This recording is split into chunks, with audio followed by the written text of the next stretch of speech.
했습니다. 사무엘이 죽었습니다. 그 죽음은 온 이스라엘에게 큰 슬픔이었습니다. 우리나라도 그랬지만 이스라엘의 특별히 구약 시대 때는 장례가 나면 곡하는 사람들을 돈을 주고서 이제 불렀습니다. 우리나라도 마찬가지죠. 그래서 이제 곡하는 자들을 따로 불렀고 슬픔에 대한 표시입니다. 이스라엘은 한술 더 떠서 유족들이 슬픔의 표시로 옷을 찢었습니다.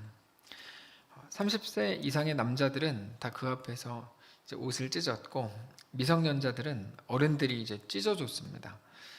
고인과 심지어 이혼한 여자까지도 의무는 아니었지만 그래도 옷을 찢는 일이 아주 많았습니다. 그게 고인에게 대한 나름대로의 이제 예의라고 생각을 했던 거죠. 이스라엘 사람들은 장례를 그렇게 상당히 중요하게 생각했습니다. 실제로 유대 전통에 따르면 사람이 할 수 있는 가장 귀한 선행이 뭐냐라는 질문에 대해서 그거는 장례를 돕는 일이다 라고 대답할 정도로 장례에 대해서는 이제 가장 의미와 가치를 부여하는 일이었습니다. 왜냐하면 이 표현이 좀 이상하지만 죽은 자를 돕는 일, 죽은 자를 도울 수는 없죠. 그러나 어쨌든 장례, 죽은 자를 돕는 일, 장례에 관한 거는 어차피 죽은 사람에 관한 것이기 때문에 보상을 바라고 하는 일이 아니다. 이런 인식 때문입니다. 그러니까 무언가를 바라고 하는 일들에 비해서 자기 이익을 바라보고 하는 일들에 비해서 비교도 안 될 정도로 자기가 돌려받을 게 전혀 없는 것을 알면서도 이렇게 같이 행하는 선행이기 때문에 그것을 가장 가치 있는 일이라고 여긴 겁니다. 일리가 있는 생각입니다. 그래서 전에도 자주 말씀을 드렸지만 저도 장례를 아주 중요하게 생각합니다.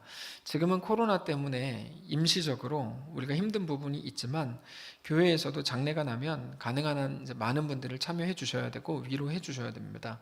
오늘 본문 1절을 보면 사무엘이 죽었습니다. 1절에 사무엘이 죽음에 온 이스라엘 무리가 모여 그를 두고 슬피 울며 라마 그의 집에서 그를 장사한지라 다윗이 일어나 바란 광야로 내려갔다. 이렇게 돼 있죠. 사무엘의 죽음은 온 이스라엘의 큰 슬픔이었습니다. 정말로 큰 슬픔이었습니다. 역사적으로 사무엘은 모세나 아론과 거의 뒤지지 않는 대단한 지도자였기 때문에 온 이스라엘이 사무엘의 죽음 앞에서 큰 슬픔에 빠졌습니다. 그도 그럴 것이 모세도 그랬지만 사무엘이 등장할 때도 이스라엘의 상황이 굉장히 안 좋았습니다. 최악의 상황이었습니다.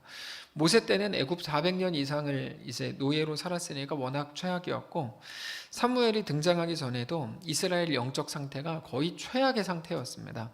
사무엘이 등장하기 직전의 상황이 사사시대인데 왜냐하면 사무엘이 나오고 곧 사울이 첫 번째 왕이 되기 때문에 그 전에 이제 사사시대가 사무엘 등장 직전의 시대인데 사사기의 마지막 장 마지막 절은 그 사사시대를 한마디로 우리가 잘 아는 것처럼 이렇게 표현합니다. 그때 이스라엘의 왕이 없었으므로 각기 사람이 자기의 소견에 옳은 대로 행했다. 이게 이제 사사시대에 대한 한마디의 그 정리입니다. 자기의 소견에 옳은 대로 행했던 시대, 그러니까 자기 생각에 옳은 대로 행했던 시대. 자, 옳은 대로 행한 게 뭐가 문제입니까? 누구의 옳음이냐가 중요한 거죠. 누구의 옳음이냐. 그러니까 사람들이 옳음의 함정에 빠져 있습니다. 지금 사는 대부분의 사람들도 마찬가지입니다. 옳음의 함정. 근데 뭐가 옳으냐? 진짜 뭐가 옳은 거냐에 대해서는 각기 다 다른 생각을 갖고 있죠. 당장 여권, 야권 다 다른 생각을 갖고 옳음에 대해서. 하나님의 옳음이 아니라 자기 옳음이 기준이 되었다는 것은 자기 스스로가 왕 노릇을 하고 있었다는 건데 그거는 완전히 죄의 결과물입니다. 자, 죄가 무엇입니까? 죄는 하나님 없음입니다. 그러니까 자기 스스로의 기준을 따랐다는 것은 왕 노릇을 했다는 건데 스스로가 그 속에 하나님의 기준과 하나님의 말씀을 따르지 않는, 그러니까 오로지 자기 형편과 자기 상황과 자기에 대한 설득이 먹히는 그런 시대였던 것이죠. 그게 사사시대였습니다. 그래서 우리가 새벽에 묵상하고 있는 사도행전 2장을 보면 그 경건한 유대인들이 누구의 가르침을 받죠? 2장을 보면 겨우 갈릴리 사람들인 사도들의 가르침을 받죠. 갈릴리 사람들인 사도들, 그게 성령의 임재 특징이라고 말씀을 드렸습니다. 경건한 유대인들은 여러분 사도들보다 말씀에 대해 훨씬 많이 알고 잘 아는 사람들입니다. 그러나 그들에게 성령이 임하니까 어떻게 되죠? 스스로의 왕됨을 내려놓고 사도들의 가르침을 따르게 되더라는 겁니다. 그래서 사사시대가 역사상 최악의 시대였던 것이죠. 각기 자기의 소견에 옳은 대로 행한 시대였기 때문입니다.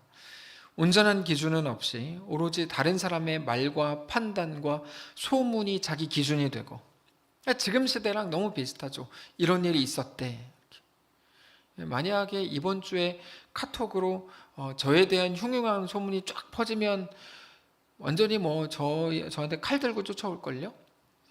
저라 그러니까 모르시겠죠. 한진희 목사님에 대해 안 좋은 소문이 확 퍼지면 한진희 목사님네 집으로 칼 들고 사람들 쫓아갈걸요. 우리가 다 마찬가지입니다. 다른 사람들의 말과 소문이 자기 기준이 되고 하나님의 마음은 알지도 못하고 그 속에 오로지 다른 사람에게 보여주는 자기 모습만 신경이 쓰이고 내가 어떻게 보일지, 어떻게 해야 똑똑해 보일지, 나를 호구로 보는 거야? 이런 말들 많이 하죠.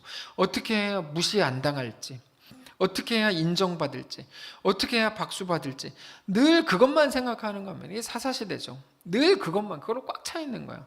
내가 이번에 이런 옷을 사면 사람들이 나를 이렇게 볼까? 이런 거죠. 이렇게 생각할까? 이렇게. 다른 사람들은 어떻게 말할까? 하나님이 보시는 나의 모습에는 관심도 없고 오로지 다른 사람만 신경이 쓰이고 다른 말 한마디 들으면 막 서운하다 그러고 기분 나쁘다 그러고 왜 저런 말을 했을까? 나는 어떻게 갚아줄까? 조금만 칭찬받으면 막 한없이 교만해졌다가 한 소리 들으면 또 한없이 다운되는 완전히 영적 성인 아이의 모습이 바로 이스라엘의 모습이었다는 것입니다. 그게 사무엘 등장 직전의 이스라엘의 모습이었습니다. 그래서 사무엘이 등장해가지고 그 역사를 확 끄는 겁니다. 물론 오랜 기간이 걸렸죠. 미스바 운동을 시작으로 모든 백성을 하나님 앞에 서서 회개하게 했습니다. 그리고 많은 이스라엘 백성들은 하나님 앞에서 자기들을 그렇게 세워나갔습니다. 그런 강력한 영향력을 가진 사무엘이 죽은 거죠. 그 뜨거움에 대한 기억이 있었던 이스라엘 백성들은 슬픔에 빠질 수밖에 없었습니다. 이제 우리 어떡하지? 생각했을 겁니다. 특별히 사무엘이 죽은 이후에 유일한 지도자는 사울 한 명밖에 안 남는데 사울 왕에게는 그런 영적 부흥을 기대할 수가 없었죠. 그런 상황이다 보니까 사무엘이 죽었다고 하는 단순한 슬픔을 압도하는 심각한 불안함과 염려가 그들 속에 가득했을 겁니다. 그 불안함을 단적으로 보여주는 모습이 사울의 죽음 이후에 나타나는 다윗의 모습인데 1절을 다시 한번 보시면 사무엘이 죽음에 온 이스라엘 무리가 모여 그를 두고 슬피 울며 라마 그의 집에서 그를 장사한지라 다윗이 일어나 바란 광야로 내려갔다. 이게 아무것도 아닌 것 같은데 사실 아무것도 아닌 게 아닙니다. 사울이 죽자 다윗은 곧바로 일어나서 바란 광야로 내려갑니다. 사울이 아무리 미쳤어도 사무엘의 영향력이라는 게 있었기 때문에 그나마 괜찮았는데 이제 사무엘이 죽었으니 아무런 것도 믿을 수가 없다고 판단이 되는 거죠. 한 사람의 죽음이 단지 슬픔과 아쉬움을 넘어서서 이렇게까지 큰 두려움을 줄 수 있었다는 게 참 놀랍습니다. 실제로 사무엘의 죽음 앞에서 다윗은 너무나 절망했고 두려워했습니다. 이 다윗의 두려움이 충분히 이해가 됩니다. 거기다가 곧바로 소개되는 한 가지의 사건이 다윗 마음을 더 어렵게 했습니다. 다윗에게 큰 충격을 주는 사건이었는데 그거는 바로 갈멜 족속 나발에 대한 이야기였습니다. 먼저 말씀드렸던 것처럼 유대인 전통에서 볼 때 장례를 돕는 게 최고의 선행인 이유가 뭐라 그랬죠? 대가를 바라지 않는 선행이었기 때문이다 말씀을 드렸는데 오늘 본문에 나오는 나발의 인생은 그렇게 볼 때 진짜 최악의 인생입니다. 왜 그러냐면 은혜 받은 것까지도 오히려 배신으로 바꾸고 있기 때문입니다. 사실 나발은 다윗에게 이미 수차례 큰 은혜와 도움을 받은 적이 있는 사람이었습니다. 7절 우리 7절을 한 목소리로 읽겠습니다. 7절 시작. 내게 양털 깎는 자들이 있다함을 이제 내가 들었노라. 내 목자들이 우리와 함께 있었으니 우리가 그들을 해하지 아니하였고 그들이 갈멜에 있는 동안에 그들의 것을 하나도 잃지 아니하였나니. 이 당시에는 다른 사람들이 그 양떼 주인의 양을 약탈해가는 일이 뭐 너무나 당연히 빈번하게 많았습니다. 근데 다윗의 군사들이 나발의 목장에서 언제나 나발을 도와주고 이제 그 세콤 역할을 했다는 거죠. 특별히 그 시대는 지금처럼 치안이 좋은 시대가 아니었기 때문에 외부의 공격이 뭐 빈번할 수밖에 없었는데 다윗의 용사들이 같이 있으니까 누구도 나발의 그 재산을 가져갈 생각을 못했던 겁니다. 다 막아주는 거죠. 그런 정도의 상황이면 나발이 다윗의 그런 은혜에 대해서 충분히 알지 않았겠습니까?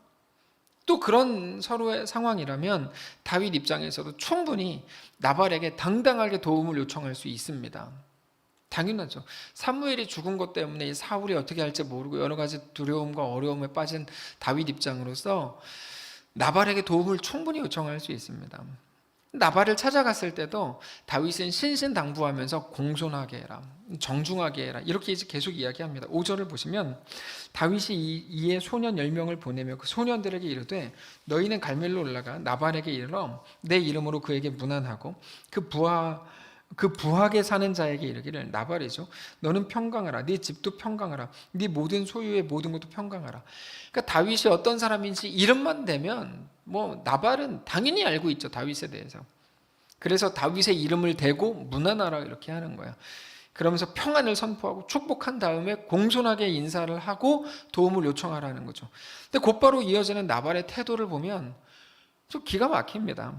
다윗의 은혜를 기억하지 않을 뿐 아니라 오히려 다윗을 능멸해요. 10절을 보시면 나발이 다윗의 사환들에게 대답하여 이르되 다윗이 누구냐? 이새의 아들이 누구냐? 야, 요즘에 각기 주인에게서 억지로 떠나는 종이 많다는데 이 말이 굉장히 기분 나쁜 말입니다. 야, 요즘에 주인에게서 억지로 떠나는 주인을 무는 개들이 많다는데 바로 사울이 자기 주인인지도 모르고 날뛰는 다윗 그게 개 아니냐? 뭐 이런 식이죠. 거기다가 11절을 보면 어찌 내가 내 떡과 내 물과 내 양털 깎는 자를 위하여 잡은 내 고기를 가져다가 어디서 왔는지도 알지 못하는 자들에게 주겠느냐. 이게 참 생각을 해보면 나발 진짜 별로입니다. 예, 이게 더 기분 나쁜 게 나발의 인생 자체가 너무 초라하고 생각이 후진 거죠. 나발 생각이 진짜 굉장히 후져요. 이렇게 보면은 내 떡과 내 물과 내 고기는 내 양털 깎는 자에게 줘야 되는데 어디서 왔는지도 모르는 너희한테 내가 어떻게 주겠느냐. 진짜 후져요. 이렇게 섬김을 받았으면서도 대가를 바라고 특별히 이렇게 계산적인 나발의 모습이 진짜 마음에 안 듭니다. 근데 나발은 그냥 그런 사람이었던 겁니다.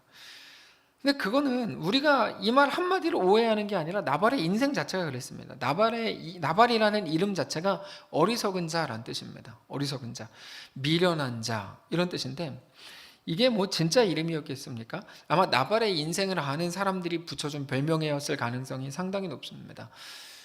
예수님의 12제자 중에 가룟 유다가 스스로 목숨을 끊어서 11명이 됐을 때 12를 채우기 위해서 마띠아와 누구죠? 요셉 2명을 세워놓고 제비뽑기를 하죠. 근데 마띠아는 그냥 이름을 마띠아 한 명으로 소개하는데 누구죠? 요셉은 뭐요? 구스도라고도 하고 또 뭐라 그러죠? 여기 제가 얼마 전에 같이 말씀을 새벽에 나누었는데 여기 보면 이렇게 되어 있어요. 2장인데요. 사도행전 2장인데 여기 보면 23절입니다. 1장 23절입니다. 바사바라고도 하고 유수도라고도 하는 요셉 이렇게 되어 있거든요. 그러니까 무슨 말을 하면 그 주변에서 붙여주었던 그 별명 그 이름이 있었던 거죠. 아마 나발도 그런 이름이 아니었을까 추측합니다. 그러니까 다시 말해서 나발의 이름은 어리석은 자 미련한 자라는 뜻인데 이 사람은 그냥 돈 많은 바보입니다. 돈 많은 바보. 돈은 많은데 인생을 어떻게 살아야 되는지 모르는 너무 못 사는 사람이죠. 늘 말씀드리지만 잘 사냐 못 사냐를 부자냐 아니냐라고 말하는 건 굉장히 천한 말입니다. 굉장히 천한 말입니다. 이 사람은 돈은 많은데 너무 못 사는 거야. 예, 근데 또 생각 없는 사람들은 나발 보고 야, 잘 사냐? 이렇게 생각이 천한 거죠. 심지어 나발의 이런 태도는 그 한 사람에 대한 고발을 넘어서서 그 당시 이스라엘의 영적 혼돈의 극치를 보여주는 모습입니다. 그런 영적 혼돈을 대표해서 나발을 소개하고 있으니 불쌍한 거고 불행한 일이죠. 다윗은 사무엘의 죽음 이후에 여기서 또 한 번의 좌절을 느꼈을 겁니다. 야, 진짜 세상에 믿을 만한 사람 없구나. 내가 믿던 사무엘은 나이 들어서 세상을 떠났고 또 한 사람은 내가 그렇게 선을 베풀었는데 이제 와서 나를 모른다고 능멸하다니, 별의별 생각 다 했을 겁니다. 근데 그것 또한 은혜입니다. 세상에 소망을 두지 않기로 한다면 그것이 은혜죠. 오직 하나님께만 소망을 두기로 하는 것이 큰 은혜입니다. 그러고 보면 우리의 모든 인생, 우리가 지나온 시간들, 앞으로 우리가 지나가게 될 모든 시간들은 우리의 소망이 오직 하나님께 있다는 한 가지 사실을 계속 말해줍니다. 그게 바로 지혜입니다. 나발이 오늘 본문의 주인공인데, 사실상 나발은 미련한 자인데 오늘 본문은 그러므로 우리에게 지혜가 무엇인지 가르쳐 주는 거죠. 지혜가 무엇일까요? 이 땅에 소망 둘 거 없다를 아는 거죠. 그런데 많은 사람들은 여전히 이 땅에 소망 두기 위해 살아갑니다. 그게 참 아이러니한 것입니다. 많은 기독교인들도 이 땅에 소망을 두는 게 목표인 것처럼 보입니다. 그래서 이 땅에 더 많이 가지려고 하고 더 많이 못 가져서 갖게 해달라고 계속 기도하죠. 이 땅에 소망을 두게 해달라고 이제 계속 기도하는 건데, 그 사실상 굉장히 아이러니한 거죠.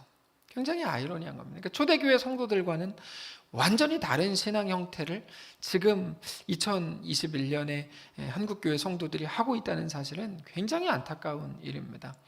하나님은 성경은 계속해서 이 땅에 소망을 두지 말라고 말씀을 하심에도 불구하고 우리는 계속해서 이 땅에 소망을 쌓아두고 쟁여둘 작정을 하고 있으니 이게 참 맞지 않는 거죠. 지혜는 무엇입니까? 이 땅에 소망 없음을 깨닫는 게 지혜죠. 왜 그런가 하면 그게 가장 멀리 보는 것이기 때문입니다. 가장 멀리 보는 게 지혜죠. 그래서 연세 있는 분들이 세상에 집착한다 그러면 그거는 뭐 사실 상상할 수 없는 일이고, 이렇게 말씀을 하시죠. 세상에는 소망이 없어. 오직 하나님만을 바라봐야지. 일희일비할 필요 없어. 이게 지혜자들의 말입니다. 이게 우리가 기대하는 선배들의 지혜입니다. 근데 그거는 다윗의 고백일 수 있는 것뿐이고, 나발을 생각하면 나발은 너무 잘못하고 있는 거고 불쌍하다는 생각이 듭니다. 나발이 뭔가 좀 혼자 착각하고 있는 겁니다. 하나님이고 뭐고 온전한 관계고 뭐고 그런 거 없다. 그냥 지금의 당장의 자기 감정, 순간의 생각이 전부다. 그래서 이제 다윗이 머리끝까지 화가 났죠. 다윗이 용사 400명을 이끌고 나발을 죽이러 갑니다. 13절입니다. 다윗이 자기 사람들에게 이르되 너희는 각기 칼을 차라 하니 각기 칼을 차매 다윗도 자기 칼을 차고 400명가량을 데리고 올라가서 400명가량은 데리고 올라가고 200명은 소유물 곁에 있게 했다. 이 부분을 보면서 어떤 사람들이 다윗이 참 이거 참 성격 나쁘다. 이걸 갖고 저렇게 한 사람을 막 죽이려고 그러고 정상이냐? 이렇게 말하는 사람들이 있습니다. 더 참았으면 좋았을지도 모르겠죠, 사실. 근데 여러분, 사람은 기계가 아닙니다. 그 말은 화가 날 수가 있고 화를 낼 수도 있습니다. 어떻게 기독교인이 화를 내냐? 뭐 기독교인은 뭐 사람 아닌가요? 화 낼 수 있죠. 그 화내는 것까지 뭐 아쉬워할 수는 있지만 뭐라 그럴 수는 없죠. 분노할 수 있습니다. 오히려 분노하면 안 된다고 말하는 게 더 이상해요. 더 이상해요. 쇼하는 사람들을 자꾸 뭐 분노하면 안 돼, 뭐 이렇게 얘기하는데 여러분 그게 더 이상해요. 화가 나면 화를 낼 수도 있죠. 근데 지금 코로나 시대에 교회들이 욕을 많이 먹습니다. 그래서 어떤 교회들은 교회가 잘못했으면 현수막 붙이고 막 별짓 다 합니다. 근데 그거는 너무 착한 척을 하는 거고, 그 교회들이 성경적으로도 사실상 옳다고 보기 힘든 일들을 하는 겁니다. 모여서 하나님께 예배하다가 코로나가 퍼졌습니다. 저 그럴 수 있다고 생각합니다. 조금 더 조심했으면 좋았겠다라고 생각은 하는데, 그렇다 그래서 교회가 잘못했습니다. 뭐를 잘못했죠? 모여서 예배한 게 잘못이었다고요? 그게 왜 잘못이에요? 모여서 예배하는 게. 뭐 어떻게 하라는 거야, 그러면? 인터넷으로 예배하라고요? 예배합시다. 근데 모일 수도 있지. 뭘 그거 갖고 뭐 교회가 잘못했습니다. 그래요. 그거는 욕하는 교회를 대신해서 자기들이 인기를 얻겠다는 건데, 그건 치사한 짓이죠. 그거는 성경적이지 않습니다. 교회가 잘못했습니다라고 하는 거는 그냥 잘 보이고 싶어 하는 또 하나의 인간적인 욕심이죠. 우리한테는 지나온 역사가 있습니다. 예전에 2007년에 분당 샘물교회에서 아프가니스탄에 의료 선교팀 23명인가를 파송했습니다. 그리고 거기서 이제 피랍을 당했고 몇 명이 죽었습니다. 온 세상은 그 교회가 잘못했다고 말했습니다. 쇼하는 사람들은 그때도 뭐라 그랬냐면 교회가 잘못했습니다. 쇼하는 교회들, 제가 이렇게 규정해서 정말 죄송한데 어쩔 수 없습니다. 교회가 잘못했으면 이런 말하고 세상에 동조했었습니다. 교회가 뭐를 잘못했죠? 가지 말라 그런 곳에 간 거? 아쉬움이 있는 거죠. 여러분, 선교, 예배는 교회의 지상명령이고 너무나 당연한 겁니다. 예배를 해서 코로나 걸렸다. 그래서 교회가 막 욕먹는데 옆에 있는 교회가 잘못했습니다. 자기네 교회 잘못했다는 말이 아니에요. 자기네는 유튜브로 예배 잘하고 있어요. 옆 교회가 잘못했다는 말을 자기들이 하고 있는 거죠. 그거는 아니죠. 그때의 상황에 대한 아쉬움이 없는 건 아닌데 진짜 잘못한 건 누구냐면 그때 그 교회를 욕한 사람들이 진짜 잘못한 거죠. 그게 진짜 잘못한 거죠. 여러분, 다윗이 분노했습니다. 그래서 잘못했습니까? 그렇게 볼 수 없습니다. 조금 더 참았으면 어땠을까? 이런 생각을 할 수는 있죠. 좀 아쉽다. 조금 더, 좀 참고 좀 성숙하게 했으면 얼마나 좋았을까? 생각은 할 수 있죠. 근데 잘못했다? 그렇지 않죠. 어떤 쇼하는 사람들처럼 교회가 잘못했습니다. 더 잘하겠습니다. 다윗이 잘못했습니다. 그럴 수 없습니다. 나발이 잘못한 겁니다. 이게 무슨 다윗이 잘못했고 나발이 잘못한 거죠. 아프가니스탄의 탈레반이 잘못한 거죠. 무슨 분당 샘물교회가 그렇게 잘못해요. 깡패한테 맞고 돌아왔어요. 애가 학교 폭력을 당했어요. 근데 얘가 왜 당했냐면 좀 깝죽거리다가 당했어요. 그럼 얘가 깝죽거리는 게 잘못한 겁니까? 얘를 때린 그 놈의 새끼가 잘못한 거지. 에? 아니, 잘못한 거에 대해서도 그렇게 분별이 안 되냐고요. 그 얘기 그만합시다. 그것도 그렇게 분별이 안 되나? 이런 생각이 들더라고요. 교회가 예배하다가 코로나 퍼져서 코로나 만든 놈들이 잘못한 거지. 그게 분별이 안 되나? 이해가 안 되네. 자, 어쨌든 문제의 본질을 왜곡하면 안 됩니다. 오늘 본문에서도 제 얼굴이 막 흥분을 제가 사실 설교 준비할 때부터 흥분을 막 했어요. 그러면서 막 숫자 막 1818 썼다 막 지우고 막 이렇게.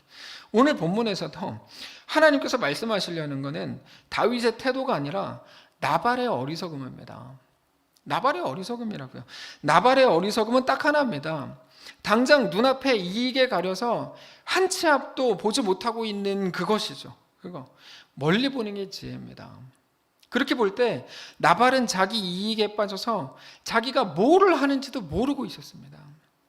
멀리 보는 지혜는 당장의 옳고 그름보다 훨씬 더 중요합니다. 훨씬 더 중요합니다. 내가 지금 옳은 걸 선택했는데 아니요. 멀리 보는 게 훨씬 더 지혜롭습니다. 왜 그러냐면 자주 말씀드렸지만 우리는 옳고 그름을 정확하게 판단할 능력이 없습니다. 옳은 줄 알고 행했는데 그게 옳다고 누가 그래요? 옳다고 누가 그래요? 실제로 사실과 진실은 다르다. 천에 자주 나눴잖아요. 밖에는 분명히 비가 오는데 비가 오는 게 아니라 영화를 찍고 있어서 물을 뿌리고 있는 거예요. 사실과 진실은 다를 수 있어요. 생일에 집에 들어왔는데 집은 캄캄하고 내 생일을 기억한 사람 우리 가족 중에도 아무도 없냐? 좌절하는데 그게 이벤트였어요. 그럴 수 있는 거 아니에요. 우리는 사실과 진실을 구분을 못할 때가 너무 많습니다. 근데도 옳은 대로 행했대요. 사사시대랑 다른 게 뭐냐고요. 보이는 것에 집착해서 보이지 않는 더 중요한 것들을 놓칠 때가 너무 많은 거죠. 대단하게 옳은 줄 알고 막 흥분하면서 얼굴을 붉혔고 또는 그 사람이 옳은 줄 알고 그 사람을 위해 목숨 걸고 변호했는데 나중에 알고 보니까 그 사람이 나쁜 사람이었고 내가 틀렸던 일들이 얼마나 많습니까? 전에도 한번 말씀을 드렸던 이야기인데 이게 낮은 울타리에서 본 글인데 지하철에 장난기 많은 한 여학생이 이렇게 앉아 있었는데 옆에 어떤 아저씨가 꾸벅꾸벅 졸고 있었대요. 근데 아저씨를 보니까 입을 벌리고 졸고 있었다 그러죠. 낮이라서 지하철에 사람도 많지 않고 얘가 워낙 장난기가 많은 애라서 여학생이 손가락 하나를 옆에 있는 아저씨한테 입에 이렇게 넣었다 뺀 거예요. 이렇게. 그러니까 성공했어요. 그랬더니 옆에 있는 사람들이 다 보기 시작했어요. 그 앉아있을 때 사람들이. 얘가 그렇게 관심을 끄니까 기분이 좋아졌어요. 그래서 한번 쳐다보고 손가락 2개를 넣었다 뺐어요. 그래서 사람들이 와 이렇게 이제 했어요. 와 사람 눈으로 말하는 거죠. 손가락 3개도 해봤으면 좋겠다. 이렇게 이제 손가락 3개를 이렇게 했는데 성공했어요. 근데 아무리 생각해도 뭐 입 벌리고 잔다 그랬봤자 뭐 이렇게 크게 벌리고 자는 건 아니잖아요. 그러니까 손가락 4개는 무리예요. 근데 사람들이 이제 기대를 하는 거죠. 야, 해봐. 해주기를 제발 바래요. 그래서 근데 그렇게 하다가 아저씨 깨면 뭐 어떡합니까? 난리 나죠. 이 학생도 이제 그만하려고 그러는데 아저씨 옆에 있었던 아줌마가 해봐. 할 수 있을 것 같아. 하다가 아저씨한테 혼나면 우리가 뭐 좀 상황을 대충 이렇게 둘러댈게. 그래가지고 이 학생이 머뭇거리다가 그럴까 하다가 손가락 4개를 넣는데 성공했어요. 다들 막 너무 기뻐하고 막 환호하고 너무 행복해했어요. 그리고 그 다음 역에 도착했습니다. 그랬더니 아까 해보라고 해보면 이제 깨면 말 잘해준다 그랬던 아주머니가 아저씨를 깨우면서 여보 다 왔어 집에 가자 이렇게 떼는 거 아니야. 무슨 말이냐면 그 여자가 그 남편의 이 부인이었던 거죠. 그러니까 우리는 진실을 안다고 생각하지만 눈에 보이는 것만 아는 것뿐입니다. 몰라요. 그 외의 아무것도 우리는 모릅니다. 당장 우리나라 사람들은 언론에서 얘기해 주는 것만 알죠. 아무것도 모릅니다. 근데도 다 안다고 생각하는 거죠. 그리고 그 순간에 안다고 생각하는 대로 말하고 그렇게 결정하는 거죠. 그렇게 흥분하고 그렇게 화내고 그렇게 막 좋아하고 교만해졌다가 그게 전부인 거죠. 그 사실을 우리가 인정해야 됩니다. 우리는 눈에 보이는 것만 보고 있을 뿐이라는 사실을 인정해야 됩니다. 그럼에도 우리는 당장의 일들과 상황을 보면서 우리 인생의 전부를 평가하고 판단해 버립니다. 조금만 잘못됐다 그러면 망했다 그러고 조금만 어떻게 되면 나 이제 죽었다 그러고 그 언어를 바꿔야 됩니다. 언어를. 왜 그렇게 자기의 존귀한 인생을 가볍고 뭐 별거 아닌 것처럼 평가하고 어떤 일만 있으면 막 스스로 저주하고 정말 망하고 죽기를 바라는 것도 아니잖아요. 그렇지도 않으면서 자꾸만 당장 바로 앞에 있는 일들만 바라보면서 그렇게 좌절하고 절망하고 한숨으로 그 거룩한 시간을 채웁니까? 우리가 실패한 그때도 정말 중요한 것들은 여전히 우리 곁에 있습니다. 정말 중요한 것들이 뭐죠? 공기가 있고 땅이 있고 하늘이 있고 바다가 있고 햇빛이 있고 우리 생명이 있고 그러면서도 가장 중요한 우리 하나님이 계시고 우리가 돌아가야 될 본향이 그대로 있죠. 하나님의 약속도 변함이 없죠. 꽃은 시들고 풀은 마르지만 하나님의 말씀은 영원히 서리라 하라 고백하죠. 우리는 죽지 않았고 망하지 않았습니다. 하나님이 우리를 버리시지도 않았습니다. 무슨 말씀을 드리는 걸까요? 사랑하는 성도 여러분, 어리석게 현실을 가지고 좌절하지 마시고 함부로 절망을 말하지 말라는 겁니다. 그게 요즘 우리가 새벽에 계속해서 묵상하고 있는 말씀입니다. 하나님의 약속은 변하지 않는다. 심지어 우리의 약함과 못남 속에서도 놀랍게 일하신다. 이거죠. 나발의 문제는 뭡니까? 그 하나님을 보지 못한 거죠. 그러니까 순간의 감정, 순간의 이익을 가지고 자기 모든 것을 결정해 나가죠. 그가 미련한 자고 어리석은 자고 나발입니다. 지혜는 더 멀리 보는 겁니다. 지금의 전부가 아니라는 것을 생각하고 정말로 아는 겁니다. 근데 그게 기독교입니다. 지금의 아픔과 지금의 고통, 지금이라는 말보다 사실 이 땅이라는 말이 더 정확한 표현인데 이 땅에서의 삶이 전부가 아닌 것을 아는 거죠. 그래서 오늘의 그 일 때문에 그렇게 흥분할 필요가 없다는 것을 아는 겁니다. 동시에 우리가 지금 어떤 상황 속에 있든지 하나님의 행하실 일들을 기대하고 하나님을 소망하고 하나님과 믿음으로 동행하기로 결정하는 거죠. 당장의 나의 옳음을 판단 근거로 해서 결정하는 게 아니라 하나님이 나의 옳음이라고 믿고 결정하는 거죠. 그게 기독교입니다. 기독교는 그래서 운명에 관한 것이죠. 하나님은 절대로 지금으로 우리를 판단하시지 않잖아요. 우리 결국을 바꾸시고 우리 영혼을 바꾸시고 우리 운명을 바꾸시는 것이죠. 하나님께서 우리에게 무슨 말씀을 합니까? 세상은 몇 주 전에 말씀을 들었죠. 세상은 우리에게 뭐를 말한다고요? 너 그거 하지 마, 그거 하지 마, 너 죽어, 너 망해, 너 아무것도 하지 말고 그냥 가만히 있어. 왜요? 죽음이 최고의 권력이니까. 근데 하나님 뭐라고 말씀하십니까? 뭐라도 다 괜찮아, 다 해봐 라고 말씀하시죠. 그것도 해보고 저것도 해봐. 왜요? 너희를 망하게 할 수 있는 건 세상에 아무것도 없어. 바로 이거죠. 한번 살게 하신 이 인생, 이 땅 가운데 우리가 할 수 있는 모든 것을 믿음으로 해보라. 그게 기독교입니다. 예수 안에서 우리의 운명이 결정된 것, 우리의 존재와 우리 영혼이 결정된 것, 우리 결국이 결정되어 있는 것이죠.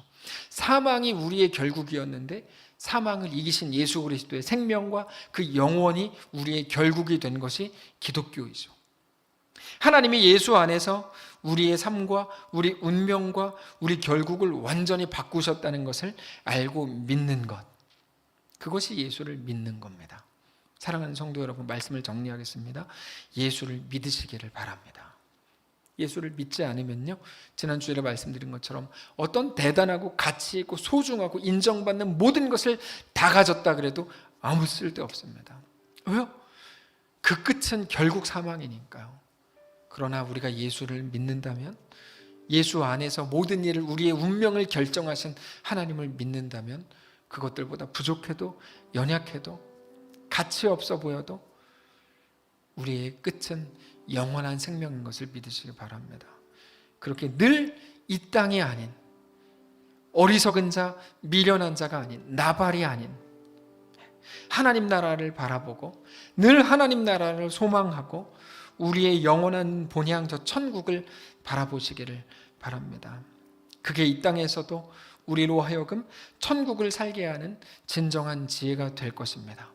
우리 함께 찬송가 491장 찬양하고 잠시 기도하는 시간을 갖겠습니다. 찬송가 491장, 저 높은 곳을 향하여 날마다 나아갑니다.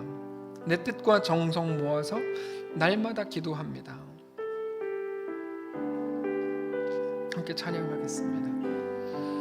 저 높은 곳을 향하여 날마다 나아갑니다. 내 뜻과 정성 모아서 날마다 기도하. 2절로 합시다. 괴로움과 죄가 있는 것, 그래서 실망할 수밖에 없고 무너질 수밖에 없는 나 비록 여기 살아도 빛나고 높은 저곳을, 빛나고 높은 저곳을 날마다 바라봅니. 3절입니다. 의심의 안개에 거치고 안개 거치고 근심의 구름 없는 곳, 기쁘고 참된 평화가 거기만 있사오. 4절, 험하고 높은 이 길을 믿음으로 싸우며 나아갑니다. 이 길을 싸우며 나아갑니다. 기도하오니 내 주여 인도하소서. 5절, 내 주를 따라 올라가 물 따라 올라가 저 높은 곳에 우뚝성 봄날 누리며 즐거운 노래 부르니. 아멘. 내 주여 내 맘 붙드사, 내 맘 붙드사 그곳에 서게 하소서. 그곳은 빛과 사랑이 언제나 넘치옵니다. 우리 한번 말씀을 붙들고 잠시 기도하기를 원하는데요, 늘 지금의 기쁜, 지금의 상황, 어쩌면 나발처럼 어리석은 자, 미련한 자로 우리의 삶을 살아왔던, 우리의 역사를 써왔던 우리를 주님 불쌍히 여겨주시고 이제는 지혜로운 자가 되어 지금 이 땅이 영원히 아닌 것을 아는 자로, 영원한 하나님의 약속이 나에게 변함없이 주어진 것을 아는 자로, 하나님의 약속은 변함없었고 하나님의 신실하심은 여전히 우리 가운데 있고 가장 소중한 우리가 돌아가야 될 본향도 그대로 있는 것을 알고 믿는 자로 이 땅을 살게 하옵소서. 딱 한 번 사는 인생 정말 멋있고 행복하게 살아봐라 말씀하신 하나님의 음성을 따라 하나님 우리의 그 삶을 살아낼 수 있도록 인도하옵소서. 우리에게 허락된 모든 시간들을 그렇게 믿음으로 주님과 동행하게 하옵소서. 조용히 묵상하면서 기도하겠습니다. 기도합시다. 아버지 하나님, 주님의 은혜를 간구합니다. 하나님께서 함께 하셔서 감사합니다. 주님, 믿음으로 고백하고 믿음으로 이 땅을 살아가기를 원합니다. 더 이상 사망이 왕이 아닌 것을 아는 자들로 우리의 모든 끝이 사망이었는 줄 알고 근데 모든 끝이 죽음인 것으로 생각해서 늘 염려하고 두려워했던 우리를 불쌍히 여겨주시고 우리 운명을 바꾸신 존재와 결국을 바꾸신 우리 마지막을 생명으로 바꾸신 예수 그리스도를 기억하며 그 믿음으로 담대하게 세워지는 귀한 날 될 수 있도록 인도하옵소서. 나의 오름에 빠져있지 않게 하시고 나의 오름에 하나님 매이지 않게 하시고 붙들리지 않게 하시고 오직 하나님의 말씀과 하나님의 이끄심과 말씀의 가르침을 따라 우리의 삶을 살아내는 거룩한 주의 성도를 다 될 수 있도록 인도하옵소서. 하나님, 나발이 되지 않게 하시고 지혜자가 되게 하옵소서. 이 땅이 전부였던, 그래서 눈에 보이는 대로 판단하고 자기의 옳음대로 결정했던, 그러면서 내가 언제 옳지 않은 말 한 적 있습니까? 나는 늘 옳은 대로만 하는 사람인데 라고 이야기해왔던 모든 사사시대의 성도들이었다면 이제 그 삶을 멈추고 경건한 유대인들로서 갈릴리에서 있었던 고작 그 예수님의 12명을 따라다녔던 예수님의 12제자 그 사도들의 가르침을 따르기로 결정했던 그 사람들처럼, 초대교회의 성도들처럼 우리의 삶 역시 나발이 아니라 당장 앞에서 말하는 내 감정의 이야기가 아니라 영원한 하나님, 변하지 않는 약속의 주인이신 하나님, 날 위해 이 땅에 오셔서 죽으신, 다시 부활하신, 영원한 생명을 우리 가운데 허락하신 예수 그리스도를 기억하며 이 땅을 넉넉하게 살아내게 하옵소서. 더 영광스럽고 더 명예롭게 이 땅을 사는 사랑하는 모든 우리 교회 성도를 될 수 있도록 축복하시옵소서. 마지막 시대입니다. 어려운 시대입니다. 하나하나 결정하는 것조차 두렵고 사람들의 시선이 의식되고 막 무섭고 괜히 이거 욕먹는 거 아니야? 매일 걱정되는 이 시대, 그러나 믿음으로 결정하고 두려움 없이 나갈 수 있는 멋있는 믿음의 성도를 다 될 수 있도록 인도하옵소서. 각자의 삶에서, 각자의 가정에서, 사업장에서, 직장에서, 관계에서 놀라운 결정들이 우리 가운데 막 시작되고 가장 어렵고 가장 힘겨운 그때 가장 놀라운 하나님의 은혜를 누리는 모든 사랑하는 성도를 다 되도록 축복하시옵소서. 우리 주인 되신 살아계신 예수님의 이름으로 기도합니다. 아멘. 주기도문으로 예배를 마치겠습니다. 하늘에 계신 우리 아버지여, 이름이 거룩히 여김을 받으시오며 나라가 임하옵시며 뜻이 하늘에서 이룬 것 같이 땅에서도 이루어지이다. 오늘날 우리에게 일용할 양식을 주옵시고 우리가 우리에게 죄진 자를 사해 준 것 같이 우리 죄를 사해 주옵시고 우리를 시험에 들게 하지 마옵시고 다만 악에서 구하옵소서. 대개 나라와 권세와 영광이 아버지께 영원히 있사옵나이다. 아멘.